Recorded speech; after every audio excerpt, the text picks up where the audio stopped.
Since last year, I've been hearing murmurs about a new class-based shooter from a man named Bleszinsky, one of the big brains behind popular titles like Unreal Tournament and Gears of War. Word on the street is that if Cliffy B is involved, the game is probably worth your time. So based on little more than that, some limited media presence, and some folks from the games media talking about it on whatever outlet they're a part of, LawBreakers has at least a little bit of hype surrounding it, even if that hype is limited to the few people who are actually aware of it. I somehow managed to get an invite to the second closed beta session of this game this past weekend, and— Hold up! You're bound by a strictly confidential non-disclosure agreement! You are prohibited from sharing anything about your time and experience with this game! Hey now, not so fast, Mr. Official Sounding Voice from the Sky. My official invitation email explicitly states that there is no NDA, so I'm going to talk about this game like it or not. So what actually is LawBreakers? LawBreakers is a fast-paced, class-based team shooter with an anti-gravity mechanic as its main gimmick. This gimmick only happens on certain parts of the map though, which means that part of the gameplay takes place on the ground, while the other part takes place in the sky. What's this mean? Well, I'm glad you asked, my casual friend. It means that esports champions with better aim than I could ever hope to achieve will eat me alive with hit scan weapons while I'm floating gracefully through the sky. I wrote that as a joke, but this is seriously one of my big worries about the game. With anti-gravity being such a large part of the game, and with at least one anti-gravity section being very wide open with little cover, higher skilled players with incredible aim will absolutely dominate these sections with the classes that have hit scan weapons. At the very least, without a solid matchmaking system or a good player base to fuel it, this could become a problem that may chase away players who still miss sometimes. It's hard to say whether this will be actually a problem in the long term, but I did run into at least one player who played Gunslinger a lot and was pretty infuriatingly accurate with its long-range hit-scan weapon.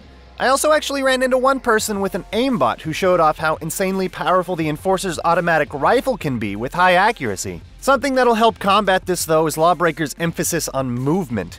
This game embraces anything that you can do to build up speed and anything you can do to maintain it. This means bunny hopping, rocket jumps, and the abilities that each class is given. And the anti-gravity mechanic actually helps this out a great deal. What happens when you build up speed and then take gravity out of the equation? Well, as long as you don't touch the ground, you just keep on going. Seriously, this is one of LawBreakers' biggest strengths in my opinion. It feels great to build up speed and then jump into an anti-gravity zone and shoot at people like you're committing the world's most high-tech drive-by in an action movie that you're the star of. There's also a button that lets you put your gun behind your shoulder and shoot behind you as a means to propel yourself in this anti-gravity zone, but I didn't realize this was a thing until the beta event was over, so I never got to experiment with it myself. But it's really cool that it's actually an option to use the physics of the gun to propel yourself through this crazy anti-gravity zone, and it's definitely one of the first things that I'm going to experiment with when I can play again. There are 8 classes in the game, but before we talk about the classes, I think it's more important to talk about the game modes that are available at the time that I played. So let's quickly go over each game mode that LawBreakers had to offer in this beta weekend. Turf War. Turf War is your basic capture the point style game mode where you stand on the point to capture it, or stand on a point that an enemy is capturing to stalemate it until somebody leaves or dies. But there is a bit of a twist here. There are 3 capture points on the map. One is near your spawn, one is near the enemy's spawn, and the last one is in the middle and surrounded by an anti-gravity field. Capture a point, earn a point on the scoreboard for the team, and that point is locked for the rest of the round. Once all 3 points are captured, there is a brief intermission and a new round starts. First team to 16 points wins. Overcharge. Overcharge is this game's crazy version of capture the flag, except there's one flag, and once you capture it, you've got to defend it. That's because the flag is actually a battery. That's right, we're replacing all flags with batteries from now on. Carolyn, get the wall charger. Yes, sir, Mr. Johnson. Anyway, once you grab the battery from the center of the map and get it back to your base, you must protect it until it reaches 100% and finishes charging. At any point during the charging, the enemy can come and take the battery and continue charging it at their own base. But even if the battery changes sides, it doesn't lose its charge, which can result in some very last-minute momentum swings that makes every single moment of the match really matter. First team to 3 wins. Blitzball. Blitzball is something of an underwater soccer match where you and your team can, for some reason, breathe underwater. Wait, what do you mean this is the wrong game? Blitzball is another variant on Capture the Flag. Just like in Overcharge, you fight over the middle of the map and try to grab the ball before the other team does. Except this time, once you have the ball, you've got to take it to the other team's goal, located in a highly defensible choke point on their side of the map. This is the newest game mode added for this beta, and while it seems like a load of crap at first, once you really start to discover the tactics in it, it can be a lot of fun. Oh, and did I mention that the ball is an AI who likes to scream and has a strangely adorable digital face? Yep, that's a thing. First team to 8 wins. As far as this beta event goes, that's all that was available in terms of game modes. But each map can host multiple modes, and each class has their place in each mode. Now let's do a rapid-fire explanation of each class. The Enforcer. This is your Soldier 76 of the crew with what seems to be a jet-powered sprint, a highly accurate assault rifle, an EMP grenade that will stop enemies from using their abilities, and a powerful shoulder-mounted rocket cannon full of dogs. He's pretty great in every mode and simple to play, but a lot of fun with a lot of options.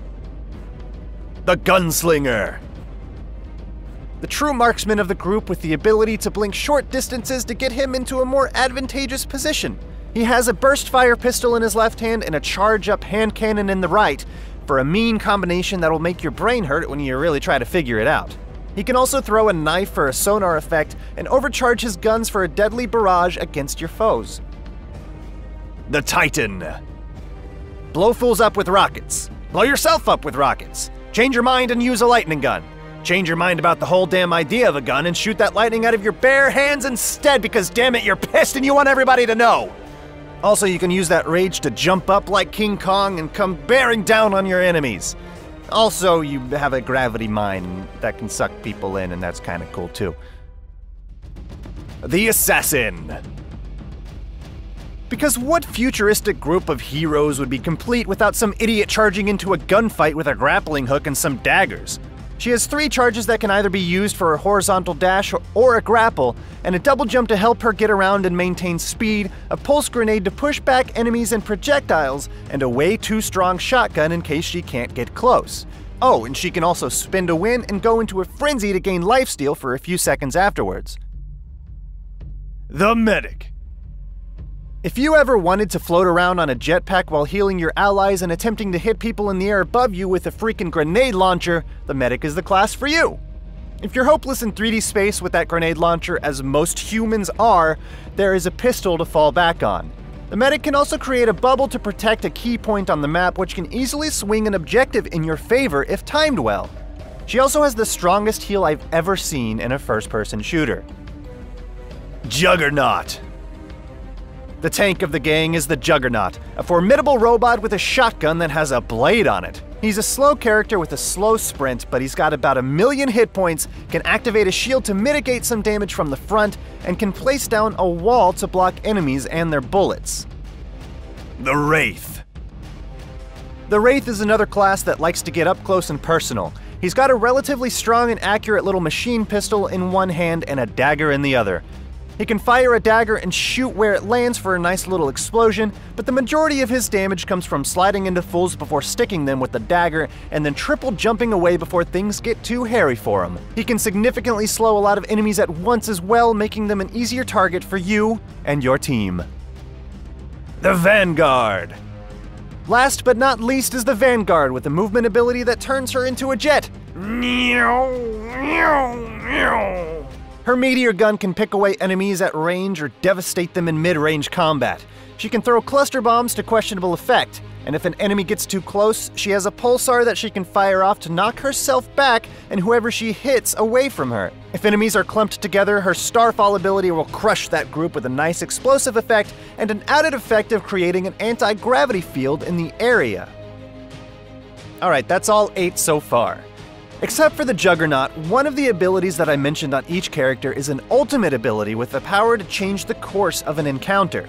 But that also means that the Juggernaut is kind of boring in many cases. He's really slow, his shotgun feels a little weak, especially when compared to the Assassins. This makes his usefulness much more limited compared to the other characters. With such awful maneuverability and such a short-range gun, it's hard to justify his use outside of defending your goal or your battery in their respective modes, but he really shines in those areas. Other than him, all the characters feel really good to play and feel like they have a lot of options available to them.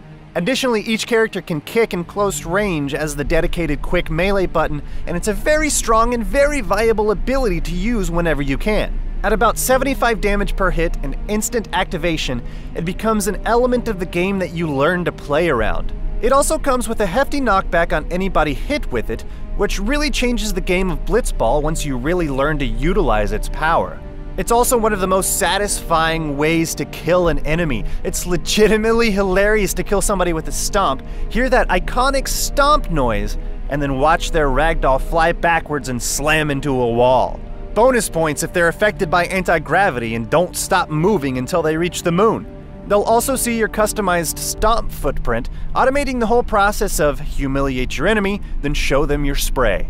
Oh, did I forget to mention? LawBreakers has loot crates a lot like Overwatch's. Play some games, level up a bit, get some free crates to deck out your customization library. I will say though that navigating the library and selecting your options is pretty cumbersome, with a lot of clicking through menus and clicking through different items, and while it doesn't seem any different to Overwatch's, there's a weird integration animation with each click that makes the whole process feel incredibly slow and clunky, making me not want to even bother. And as for the customization as a whole, because of the size of the characters, the speed of the game, its chosen color palettes, and the general distance of many of the encounters, the customization and at times the characterization feels much weaker than the likes of Overwatch and Paladins, where the character designs really pop. Right now, it's one of the game's biggest aesthetic weaknesses in my opinion, and one that may turn off players who place a lot of importance on rich customization and characterization. I don't feel quite as encouraged to dress up my characters because I personally can't really see any of the customization of anyone in any of the matches. Something feels like it's lacking with the characters, and I can't really place what it is. But that might just be an unavoidable side effect of the pseudo-realistic art direction of LawBreakers when compared to the highly stylized art direction of games like Overwatch and Paladins. I'd also like to see some more asymmetrical game modes and maps, but there's plenty of time for those to make their way into the game. But so far, every map and every mode is perfectly symmetrical, which is fine and all, but it limits the apparent creativity in the map design. I want to see what they'll come up with when they get to go balls to the wall without the limitation of symmetry to constrain them. So far, LawBreakers is pretty fantastic. It has a ton of attitude, exciting gameplay, unique characters and classes, and a whole lot of potential. Remember though that all of these impressions are based on a closed beta build of the game, and things I have explained here are subject to change if they haven't already. My biggest worry about this game is that, no, it won't be free to play, and that could harm its potential market as seen with Battleborn and its horrifyingly low population. But it seems that their plan is not to be a fully priced $60 game, but rather somewhere in between, similar to Overwatch's model. Will that lower cost be enough to keep its population healthy? Time will tell.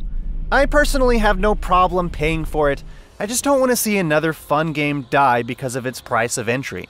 So, will LawBreakers be the next big entry into the class-based team shooter market? The potential is definitely there. Hell, just through the process of writing this script and reviewing the gameplay I've captured during that beta event, I'm getting this horrible craving to play more, but I can't because the servers aren't up!